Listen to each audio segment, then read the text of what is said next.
Bon, ça vous le savez, hein, les taux d'intérêt n'ont jamais été aussi bas.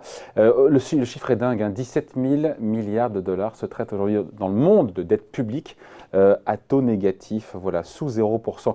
Il y a des gagnants, il y a des perdants. On fait le point avec vous, Emmanuel. Bonjour. Bonjour. Emmanuel Lévy, donc rédacteur en chef adjoint au magazine Marianne, dont on verra la couverture, je pense, très rapidement. Qu'est-ce qu'il y a? Évidemment, il y a du Cédric Villani, et puis il y a voilà, les taux négatifs pour les nuls. Alors on ne l'est pas tous, même si parfois on est un peu plus qu'on l'imagine. Ce qui est intéressant, c'est que voilà, c'est une anomalie financière, disent beaucoup de gens. En même temps, c'est une anomalie qui pourrait durer encore plusieurs mois, trimestres, voire même années, qui fait des gagnants et qui fait des perdants. C'est une anomalie qui n'est pas nouvelle, parce qu'on s'est acheminé vers cette zone négative depuis une dizaine d'années en fait. La courbe des taux a baissé, puis on s'est retrouvé en dessous de zéro. C'est quelque chose que... Mais combien d'experts ont dit mais c'est fini quand on ça va s'arrêter. Ça s'arrêter, voilà, on est au plus bas et puis ça a remonté, et puis quand ça remontera ça fera mal, il y aura du sang sur les murs parce qu'il y aura des pertes pour ceux qui ont des obligations ou sur le marché immobilier. Et en fait, on continue à s'enfoncer dans des niveaux absolument... On est en terra incognita. Totalement. Et c'est quelque chose qui dépasse beaucoup d'économistes qui réfléchissent d'ailleurs à la question. Bon, c'est vrai que c'est un peu la fable de la cigale et de la fourmi à l'envers. Les gens épargnent et ils doivent maintenant payer pour trouver des emprunteurs en face d'eux. C'est quelque chose qui est totalement inconnu. D'habitude, les théories économiques disaient bon, alors moi je renonce à ma consommation d'aujourd'hui dans l'espoir de consommer plus demain avec le produit de mon taux d'intérêt. C'est le prix du temps. Le prix du temps. C'est assez amusant comme terminologie, mais c'est bien ça, c'est le prix du temps. Renoncement présent pour le bénéfice futur. Et on est à front renversé. On est à front renversé. La France emprunte à presque en taux négatif à 0,4%. D'ailleurs, hier, ils ont fait l'émission record du Trésor à 10 milliards d'euros en un seul jour. C'est quelque chose qui n'était jamais arrivé. Ce changement de paradigme, c'est quelque chose d'important parce que ça veut dire que les grands gagnants, on le voit, c'est les États. Les États qui ont une bonne signature, comme la France, l'Allemagne. Même ceux qui ont une bonne signature, pardon, et puis par l'État italien, on est sous. Même l'Italien. Non, mais j'étais surpris, je pensais qu'on était, je sais pas, à 2. On est à moins de 1% sur le 10 ans italien.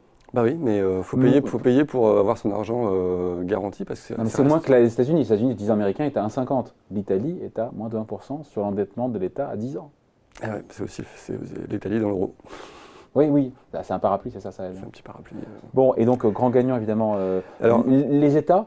Les États, et qu'est-ce qu'on voit arriver depuis peu, c'est quand même des économistes de renom comme Olivier Blanchard qui exhorte les États à s'endetter plus avant. C'était quelque chose qui était assez inattendu de la part du chef du FMI, chef économiste du FMI qui n'est plus aujourd'hui, et qui demande par exemple aux États de s'endetter pour investir dans les infrastructures, investir dans les routes.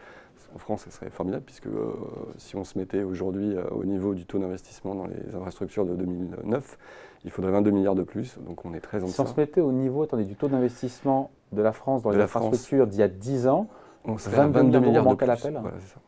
En proportion du taux proportion de PIB qui est investi. Oui. C'est beaucoup d'argent. Ouais. Donc ça, on voit les besoins.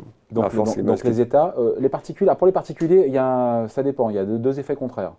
Ça dépend pour les épargnants, pardon, il n'y a plus de débat. C'est une espèce de spoliation des épargnants. Je ne sais pas ce que dit la théorie économique là-dessus, mais je ne sais pas comment c'est tenable. On est en train de spolier tous ceux qui ont mis de l'argent de côté et qui ont un peu de patrimoine. Il y a une manifestation claire, c'est que les gens ils laissent leur argent sur leur compte bancaire. En 4 ans, les encours des comptes courants, donc là où on n'est pas rémunéré, mais au moins on sait qu'un euro égale 1 euro après-demain, ils ont augmenté de 40% en 4 ans. Entre-temps, il y a un peu d'inflation aussi. Il y a un petit peu d'inflation. Si on ne veut pas d'inflation, on va acheter l'encours du livret. Mais bon, lui aussi, il a explosé. Donc ça, c'est compliqué. Mais ce qui est clair, c'est qu'effectivement, avec des taux bas, il y a tout intérêt à acheter et investir. Sauf que, qu'est-ce qui se passe on le voit sur le prix de l'immobilier. Et les actifs en général, les actifs ont augmenté très fortement. Donc, on a vu les prix de l'immobilier ont plus augmenté que les taux d'intérêt ont baissé.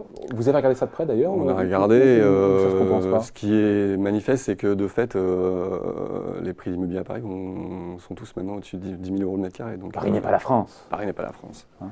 Mais comme j'ai cru comprendre que vous alliez expliquer dans les prochaines chroniques, il y avait 6 villes où il fallait investir. Je pense que ça veut dire que l'anticipation des prix est à la hausse. Ok. Et donc pour les épargnants? Alors pour les épargnants, tant mieux pour ceux qui ont déjà un petit peu d'argent et qui peuvent acheter et qui ont une petite épargne déjà devant eux. Mais pour ceux qui tant mieux oui et non, parce qu'eux ils peuvent s'endetter pour pas cher, mais par contre ceux qui ont une épargne, encore une fois, oui, mais leur bas de laine rongée. Bien sûr, bien sûr. Mais encore, pour ceux qui ont encore un petit peu d'argent de côté et qui peuvent accéder au crédit immobilier, ils peuvent rentrer dans le marché. Eux, ils vont pouvoir emprunter à 0,7%.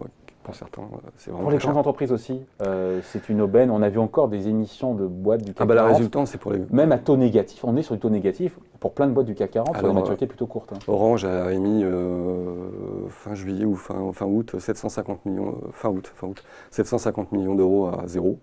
Et Schneider a un taux négatif pour 300 millions d'euros, c'est incroyable. Alors, s'ils ne font pas cracher leurs actions, ça serait bien, ça serait l'investissement, mais ça, on va voir ce qu'ils vont faire de leur argent.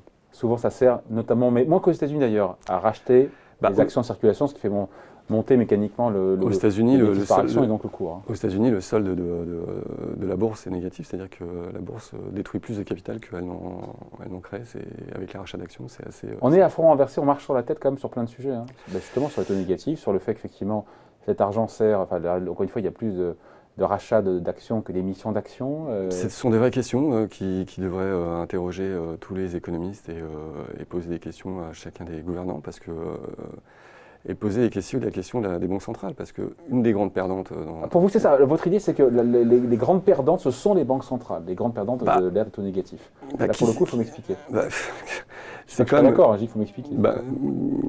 Ça fait quand même 5 ans qu'elles essayent de faire en sorte que la machine repart avec des politiques de quantitative easing. On a évité la déflation. On a évité la déflation. Quand même.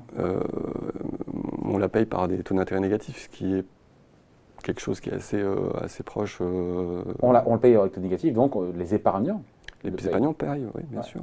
Mais la crédibilité des banques centrales est mise en cause, parce que leur volonté quand même qu'est-ce que c'est que leur but du jeu, c'est de maintenir la quantité de monnaie dans l'économie.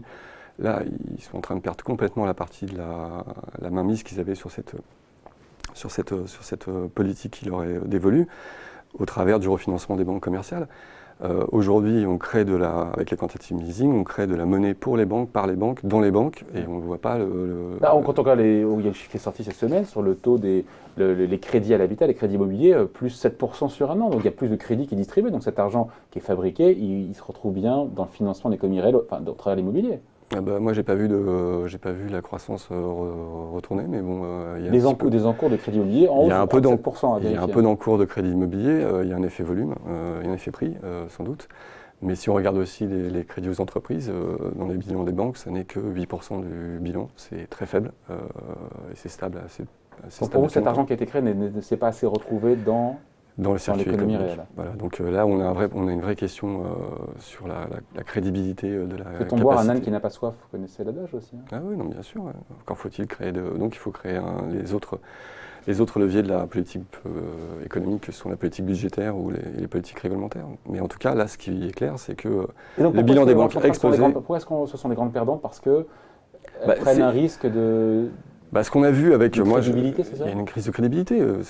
En même temps, elles sont toujours crédibles parce qu'à chaque fois que Mario Draghi ou Jay Powell s'expriment, on voit bien que ça fait quand même bouger les marchés, ça fait quand même ça a de l'impact encore quand même. J'ai pas dit que la BCE c'était la banque Monte Pacino, mais ce qui se pose et ce qui va se poser, c'est la crédibilité des monnaies, des grandes monnaies qu'on connaît actuellement.